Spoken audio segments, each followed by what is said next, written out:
"Go back to the kitchen," they said, until she took over the restaurant as owner. They thought she only knew how to scrub plates until one 15-minute miracle turned her from dishwasher to executive chef. What happened next left an entire restaurant industry speechless. The stainless steel sinks of the Silver Truffle reflected nothing but fluorescent glare and Nicole West's tired hands. Each night, she moved through the Atlanta restaurant's back kitchen like a shadow, her dark fingers dancing around scalding water and grease-caked pans while the real action happened beyond the swinging doors. The scent of rosemary and garlic wafted from the main kitchen, mixing with the harsh bite of industrial bleach that clung to her uniform. She'd been washing dishes here for 18 months, invisible to everyone except when they needed something cleaned. "Nicole, table 6 is sending back plates," called Maria, the only server who bothered learning her name. The others just pointed or snapped their fingers.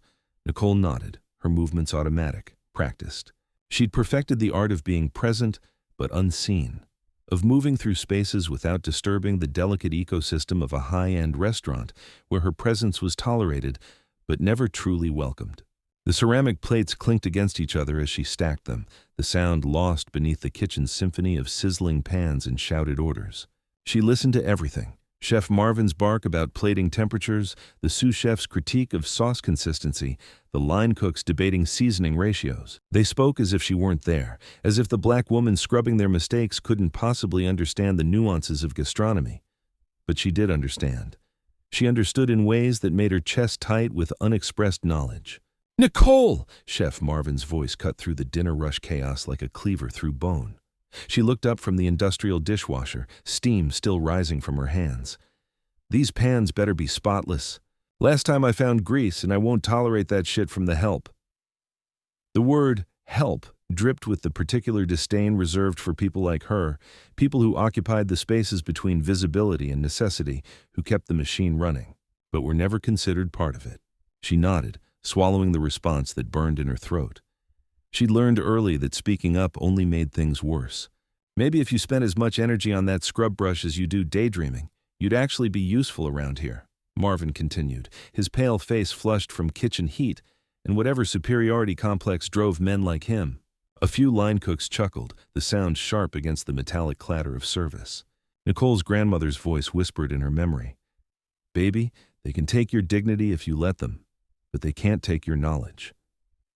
She'd been studying culinary arts online for 3 years, watching YouTube videos on her phone during breaks, reading food blogs until her eyes burned. But in this kitchen, she was just the dishwasher. The evening of March 15th started like any other, until it didn't. The banquet party of 12 had ordered the Silver Truffle's signature dish, pan-seared duck breast with cherry gastrique and roasted root vegetables. Nicole watched from her corner station as the plates went out, noting the slightly pink center of the duck, the precise drizzle of sauce, the careful arrangement of microgreens. She'd watched this dish prepared hundreds of times, could recite the recipe in her sleep.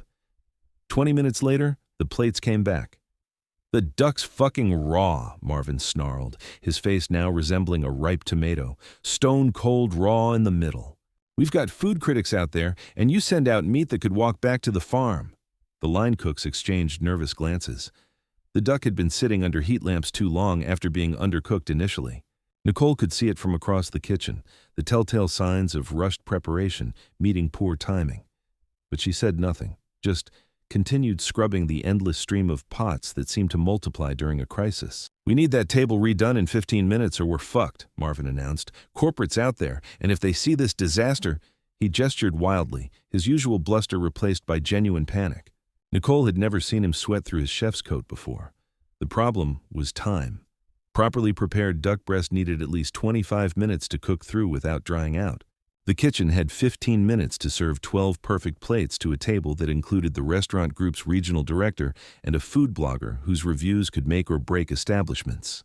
Nicole's hands moved automatically, rinsing and stacking, but her mind was calculating. She knew a technique, something she'd learned from a molecular gastronomy video, a way to reverse sear duck that would cut the cooking time in half while creating a perfect crust and maintaining moisture. She'd never tried it, but she understood the science behind it. "Chef, we can't," the sous chef started. "Don't tell me what we can't do." Marvin's voice cracked slightly. That's when Nicole stepped forward. The kitchen fell silent except for the persistent hum of refrigeration units and the distant murmur of dining room conversation. Every face turned toward her, expressions ranging from surprise to annoyance. The dishwasher didn't speak during service. The dishwasher especially didn't speak during a crisis. "I might know a way," she said quietly, her voice barely audible above the ambient noise. Marvin's laugh was ugly, sharp. "You? You know a way to cook duck?" He looked around at his staff, inviting them to share the joke. "What are you going to do, wash it really clean?" But desperation makes people consider impossible things. "Tell me," he said, his tone suggesting this was entertainment rather than genuine interest. Nicole's heart hammered against her ribs. This was the moment. Speak up and risk humiliation, or stay silent and watch the disaster unfold. She thought of her grandmother, of the culinary school applications she'd filled out but never submitted, of the dreams she'd wrapped in dish towels and tucked away in dark corners. "Reverse sear method," she said, stronger this time. "Start the duck in a low oven, 275 degrees for about 8 minutes, then finish in a screaming hot pan. The low heat cooks it evenly through, the high heat creates the crust. Total time, 12 minutes. The silence stretched like taffy. Marvin stared at her as if she'd started speaking Mandarin. The sous chef's eyebrows had climbed toward his hairline. Even Maria had stopped mid-stride, a tray of water glasses suspended in her grip. "Where the hell did you learn that?" Marvin asked. "Online," Nicole said simply. "Food science videos. I've been watching them for a while." The clock on the wall showed 8:47 p.m. 13 minutes until the table needed their food. "Fine," Marvin said, the word exploding out of him. "Do it. But if you fuck this up, you're done. Not just here. I'll make sure you don't work in another kitchen in this city." Nicole nodded, wiping her hands on her apron. She'd never cooked on the Silver Truffles line before, had never touched their precision equipment or worked with their premium ingredients. But her hands knew what to do. She moved with quiet efficiency, preheating an oven, selecting duck breasts with the right marbling, seasoning them with coarse salt and cracked pepper. The familiar weight of a knife in her palm felt like coming home. She'd practiced these motions in her tiny apartment kitchen, working with discount cuts from the grocery store, perfecting techniques on equipment that barely functioned. The kitchen watched her work with the fascination usually reserved for car accidents.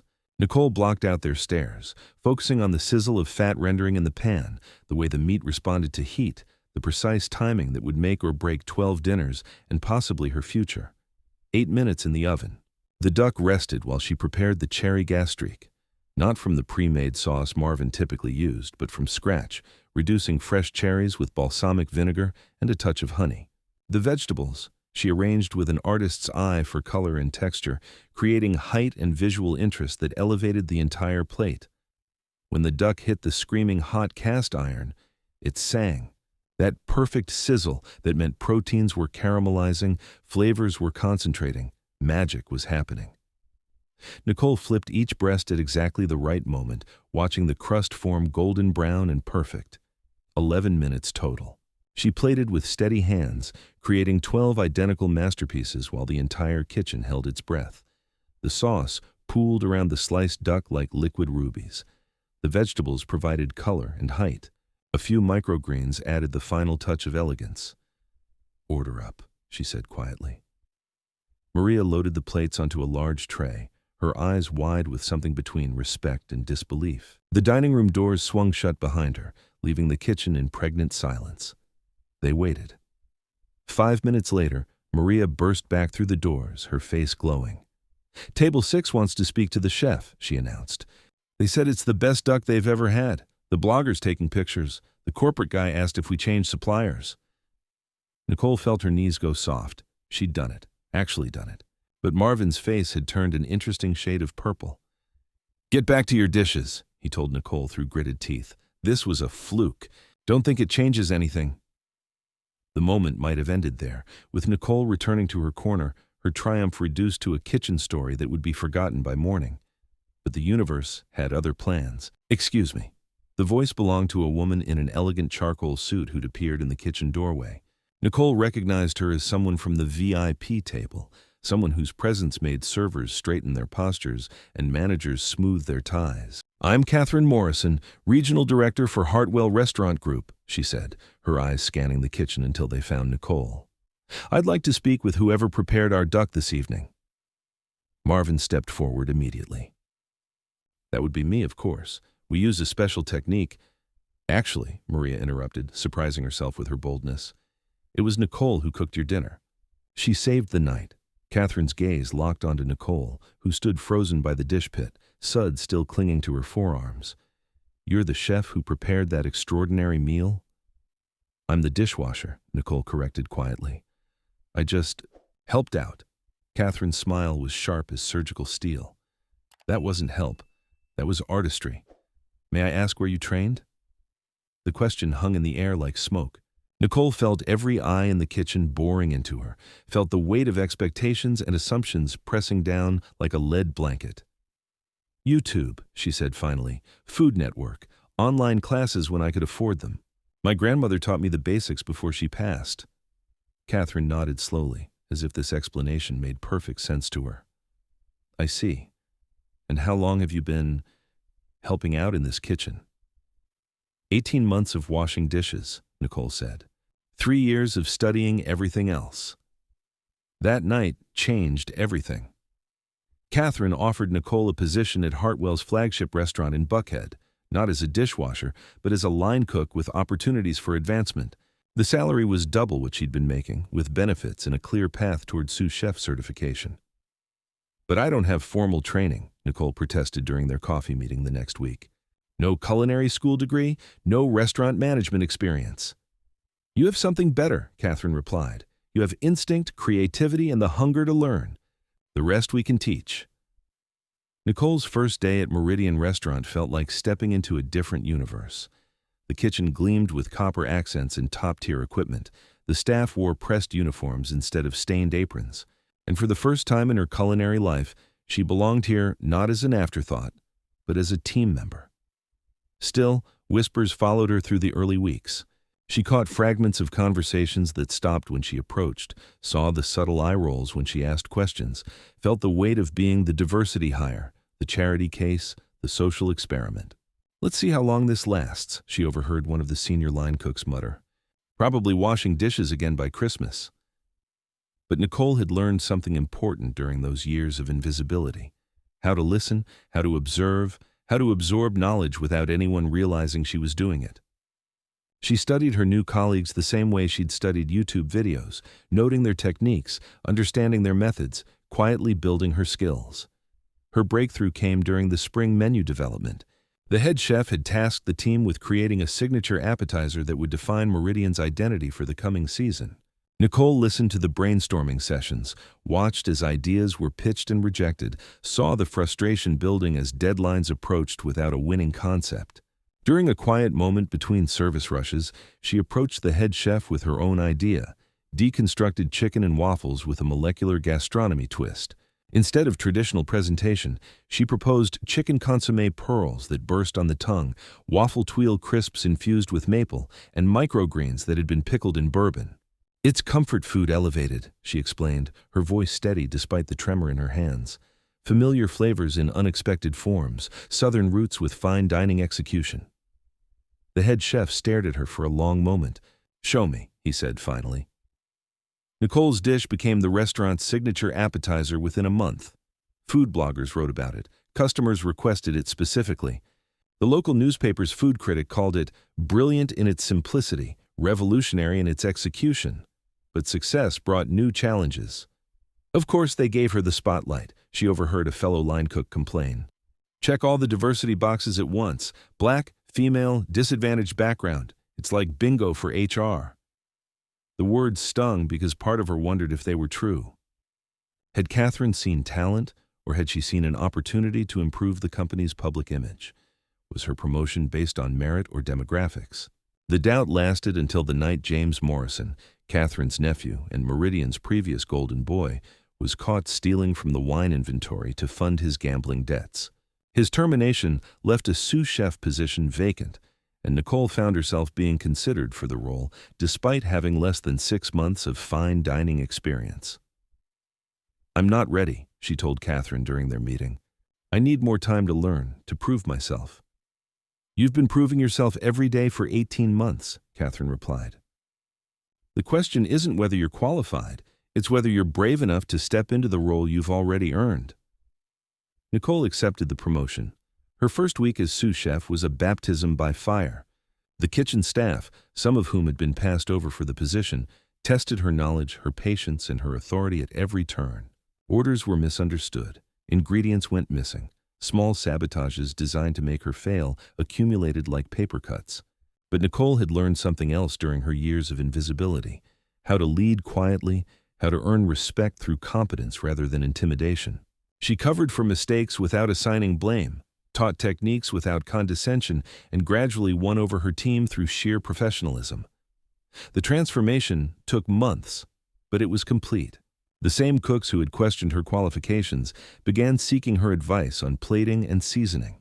The servers learned to trust her recommendations. Even the front-of-house staff, initially skeptical of the former dishwasher-turned-sous chef, began treating her with genuine respect.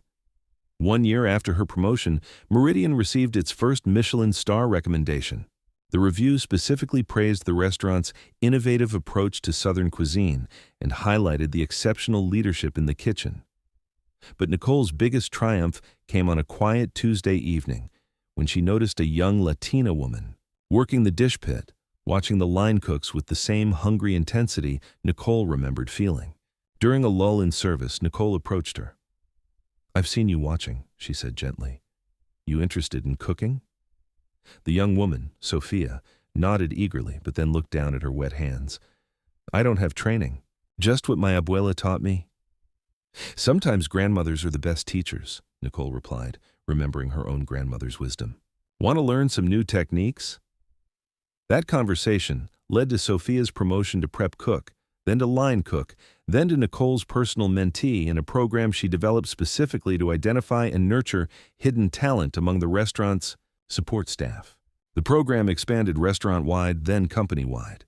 Catherine branded it the Hidden Gems Initiative, and Nicole found herself traveling to Hartwell properties across the Southeast, identifying dishwashers who could become cooks, servers who could become managers, invisible employees who could become invaluable assets. 2 years later, Nicole stood on the stage of the Southern Culinary Institute's annual conference, facing an audience of restaurant owners, celebrity chefs, and culinary students. The auditorium was packed, with additional viewers watching the live stream from around the country. 3 years ago, she began, her voice carrying clearly through the microphone, I was invisible. I washed dishes in a kitchen where no one knew my name, where my ideas were dismissed before I could speak them, where my potential was limited by other people's assumptions about who I was and what I could become. She paused, looking out at the sea, of faces, some skeptical, some curious, many leaning forward with genuine interest. I'm not here to tell you a fairy tale about overnight success, she continued. I'm here to tell you about the people you don't see, the talent you're overlooking, the innovations you're missing because you're looking in the wrong places. I'm here to tell you that the next great chef in your kitchen might be wearing dish gloves instead of chef's whites. The applause started slowly, building to a standing ovation that lasted several minutes. In the audience, Nicole spotted Marvin from the Silver Truffle, his face unreadable. After the presentation, he approached her. I owe you an apology, he said quietly. I was wrong about you. I was wrong about a lot of things. Nicole accepted his handshake with grace. We all have blind spots, she replied. The important thing is learning to see better. 6 months later, Nicole opened her own restaurant, Roots. The concept was simple: elevated comfort food prepared by a kitchen staff, recruited largely from dishwashers, prep cooks, and other invisible workers whose talents had been overlooked by traditional hiring practices. The restaurant's opening night was attended by food critics, local celebrities, and Catherine Morrison, who had become both mentor and friend. But Nicole's proudest moment came when Sophia, now Roots' pastry chef, presented the evening's signature dessert, deconstructed peach cobbler with bourbon ice cream and candied pecans. You taught me to dream bigger, Sophia told Nicole as they watched the packed dining room through the kitchen's pass window. I taught you to dream out loud, Nicole corrected. The dreams were always there. Today, Nicole West is executive chef and owner of 3 restaurants, a James Beard Award nominee, and a sought-after speaker on diversity and inclusion in the culinary industry. Her Hidden Gems initiative has identified and promoted over 200 previously overlooked employees across the restaurant industry. But late at night, when the restaurants are closed and the city sleeps, Nicole sometimes returns to roots and sits in the empty dining room, holding the worn dish towel she'd used during those 18 months of invisibility. The towel is now framed and displayed in the restaurant's entry, with a plaque that reads, "In memory of all the dreams that were washed away before anyone thought to listen." She keeps it as a reminder, not of where she came from, but of who she refused to stop being even when the world couldn't see her clearly. Talent doesn't announce itself with credentials or certificates, she often tells young cooks. It whispers in the shadows, practices in private, and waits patiently for someone to notice. Your job isn't just to cook, it's to listen for those whispers, to look into those shadows, to see the invisible people who might just change everything. Remember this story the next time you pass someone society has rendered invisible. Their dreams might be exactly what the world needs to see.